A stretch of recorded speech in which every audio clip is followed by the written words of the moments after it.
Baik teman-teman semua, pada kesempatan kali ini saya akan membahas salah satu materi penting juga yang memang wajib diketahui oleh teman-teman semua, yaitu tentang 4 pola yang mempengaruhi hidup sehat dan sakit. Oke. Nah, di sini yang pertama yaitu pola makan ya. Nah, di sini ada penjelasan dulu mengenai nutrisi merupakan zat yang dihasilkan oleh makanan. Kemudian, zat yang terdapat dalam makanan diserap oleh tubuh melalui saluran pencernaan ya. Kemudian juga pola makan ini mencakup waktu makan, jumlah, dan jenis makanan yang dikonsumsi oleh kita. Nah, makan pagi ya, terkait dengan waktu makan, makan pagi yang benar yaitu pukul 3.30 sampai dengan 7 ya, dimana pada saat waktu ini protoplasma sel dalam tubuh kita sedang membuka, sehingga asupan nutrisi terserap dengan sempurna. Kemudian makan siang yang baik yaitu pukul 11 sampai dengan 13, di mana pada saat ini kita sedang adanya recharge energi di dalam tubuh kita atau pemulihan energi di dalam tubuh kita. Kemudian yang ketiganya yaitu makan sore sekitar pukul 17 sampai dengan 19, di mana pada saat ini terjadinya persiapan peluburan sel di dalam tubuh kita. Oke. Next di sini jenis makanan yang sering dikonsumsi dan gangguan sistem tubuhnya. Ya, teman-teman di sini perlu dicatat yang sering dikonsumsi ya. Oke, jenis makanannya di sini ada beberapa jenis ya. Di antaranya asam cuka, asam buah, di mana rasanya adalah asam ya. Ketika kita berlebihan atau terlalu sering mengkonsumsi asam akan berpengaruh terhadap liver dan kandung empedu. Kemudian makanan dengan kadar garam yang tinggi di mana rasanya asin, ini juga akan mengganggu fungsi ginjal, kandung kencing, usus besar, dan paru-paru jika kita terlalu berlebihan mengkonsumsinya. Makanan dengan kadar gula yang tinggi yaitu dengan rasa yang manis, di mana yang akan terganggu yaitu fungsi lambung dan limpa. Kemudian kopi, rokok, obat kimia yang berlebihan kita konsumsi juga, ya ini akan mengakibatkan jantung dan usus kecil bermasalah ya, di mana ini rasanya pahit. Nah, teman-teman semua ya, catatan sekali lagi, rasa ini akan mengganggu fungsi tubuh kita, fungsi gangguan organ tubuh kita manakala kita mengkonsumsinya terlalu berlebihan. Oke, next.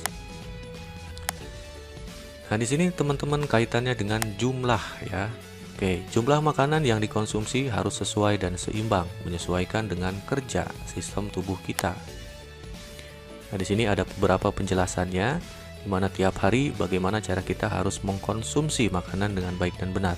Di mana sayuran 2 sampai dengan 3 porsi, sumber protein nabati 2 sampai dengan 3 porsi, sumber protein hewani 2 sampai dengan 3 porsi, buah 3 sampai 5 porsi. Kemudian juga karbohidrat 3 sampai 8 porsi, dan diusahakan kita membatasi konsumsi garam, gula, lemak, dan makanan-makanan yang berminyak. Next. Yang keduanya yaitu pola minum ya. Oke. Kebutuhan cairan merupakan bagian dari kebutuhan dasar manusia secara fisiologis. Kebutuhan ini memiliki proporsi besar dalam bagian tubuh dengan hampir 60-80% dari total berat badan kita. Nah, nutrisi yang baik merupakan dasar dari kesehatan ginjal, terutama asupan air dan beberapa mineral yang terlarut seperti natrium, fosfor, dan juga kalium. Nah, di sini ada gambar yang bisa rekan-rekan lihat. Ya, kandungan air dalam tubuh manusia sekitar 2/3 atau sekitar 60 sampai dengan 70% bahkan 80% dari berat tubuh kita. Ya, minum air yang baik yaitu sekitar 8 gelas per hari. Oke. Nah, selanjutnya di sini teman-teman juga bisa melihat ya, apa manfaat minum air ya 8 gelas sehari. Yang pertama, dapat memelihara fungsi ginjal, menghindari dehidrasi, perawatan kulit, mengontrol kalori, memperlancar pencernaan, kemudian mengurangi risiko kanker kandung kemih. Kemudian, nah, meminum air putih setelah bangun tidur. Nah, ini manfaatnya banyak sekali, terutama untuk cleansing, kemudian juga menjaga kekuatan organ tubuh di dalam tubuh kita, ya. Kemudian di sini manfaat minum air putih sebelum tidur. Yang pertama, ya, kita urai sedikit-sedikit, yaitu minum air putih di malam hari sebelum tidur bermanfaat untuk menjaga tubuh, membantu kelancaran proses regenerasi sel, membantu proses pembersihan racun, dan menurunkan berat badan. Nah, selanjutnya, pengaturan kebutuhan cairan dan elektrolit dalam tubuh diatur oleh ginjal. kulit, paru-paru, dan gastrointestinal ya. Kita urai satu persatu. Yang pertama yaitu ginjal ya. Ginjal merupakan organ yang memiliki peran cukup besar dalam pengaturan kebutuhan cairan dan elektrolit. Kemudian kulit. Kulit merupakan bagian penting dalam pengaturan cairan yang terkait dengan proses pengaturan panas. Kemudian paru-paru.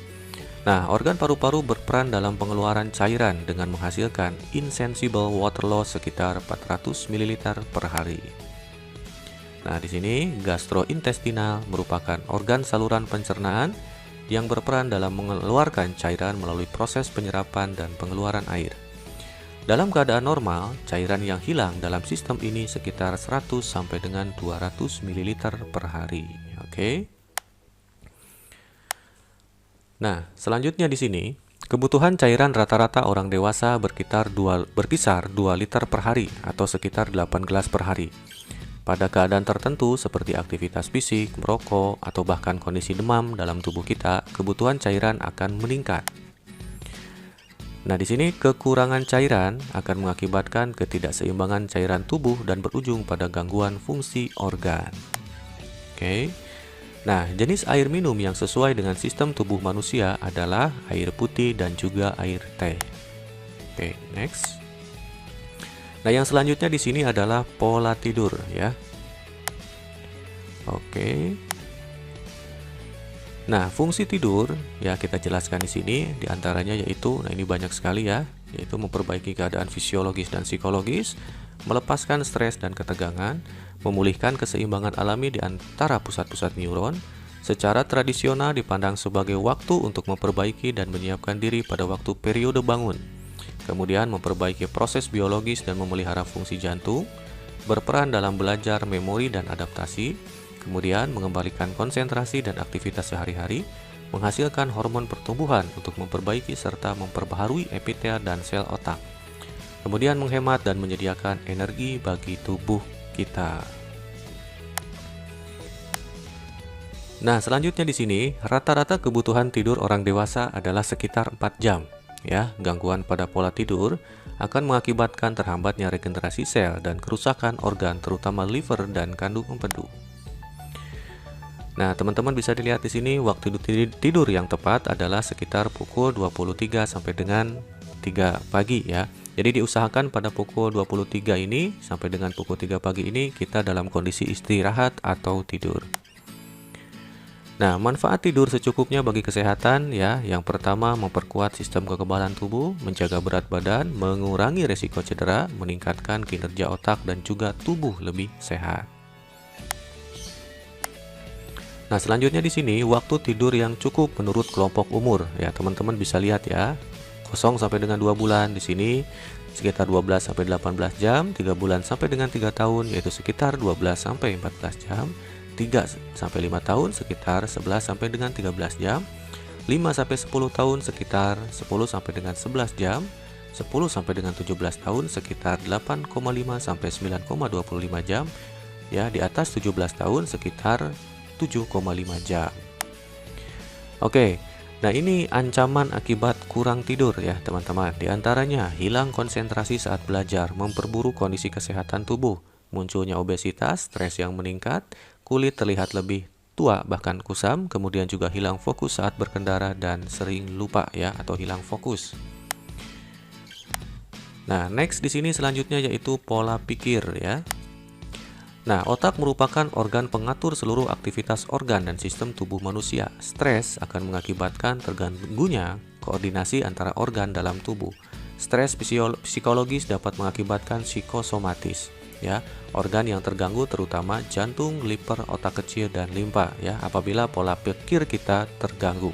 Nah, tentunya nanti kita harus bisa menjaga pola pikir kita untuk senantiasa baik.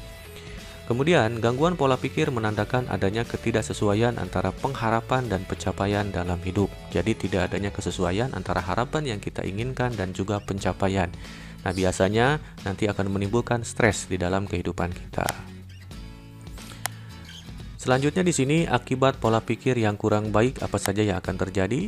Ya, ini banyak sekali. Di antaranya sakit kepala, kemudian juga depresi, insomnia, kemudian juga serangan pada jantung dan hati, kemudian juga di sini ada diabetes yang meninggi, kemudian tekanan darah yang meninggi dan lain sebagainya. Ini banyak sekali nanti gangguan yang akan terjadi akibat kita kurang berpikir positif atau pola pikir kita yang terganggu.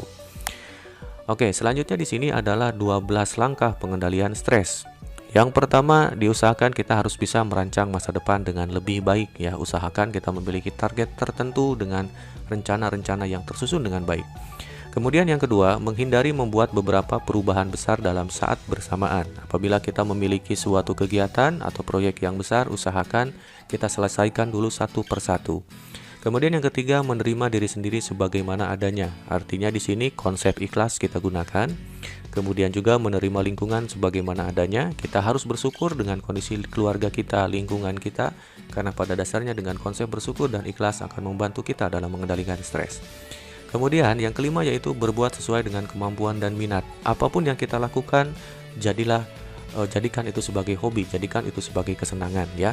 Kita sebagai seorang terapis ya, jangan anggap itu sebagai tugas, tapi anggap itu sebagai kesenangan yang akan membuat kita nanti jauh lebih kuat di lapangan dan juga bisa mengendalikan stres. Kemudian yang keenam adalah membuat keputusan dengan bijaksana. Nah, ini sudah sangat jelas. Kemudian berpikir positif, membicarakan persoalan yang dihadapi dengan orang lain yang dapat dipercaya. Apabila kita memiliki permasalahan yang ada ya di dalam diri kita, usahakan kita berkonsultasi atau berbicara dengan orang-orang yang dapat kita percaya. Nah, ini bisa mengurangi stres kita. Kemudian yang 9 yaitu memelihara kesehatan diri sendiri. Kemudian yang 10 membina persahabatan dengan orang lain. Di sini sosialisasi itu penting ya, baik itu melalui media offline ataupun online. Kemudian yang 11, meluangkan waktu untuk diri sendiri jika merasa tegang dan letih, perlu istirahat dan rekreasi. Nah, di sini perlunya kita mengatur waktu atau jadwal tertentu untuk diri sendiri supaya kita bisa merefresh pikiran kita dan juga tubuh kita. Kemudian yang ke-12 yaitu melakukan relaksasi. Relaksasi selama 10 sampai dengan 15 menit setiap hari untuk mengendorkan ketegangan otot. Jadi maksudnya di sini teman-teman, usahakan dalam setiap hari itu ya, tiap hari kita melakukan olahraga ya, olahraga singkat sepi untuk menjaga kondisi pikiran dan juga tubuh kita. Oke, next. Nah, rekan-rekan semua ya, terima kasih rekan-rekan semua sudah bisa memperhatikan video ini dan mendengarkan video ini. Mudah-mudahan nanti teman-teman bisa mendapatkan manfaat dan ilmu baru dengan 4 pola ini. Dan mudah-mudahan yang paling utama rekan-rekan bisa mengaplikasikannya di lapangan. Sekian dari saya, semoga bermanfaat. Wassalamualaikum warahmatullahi wabarakatuh.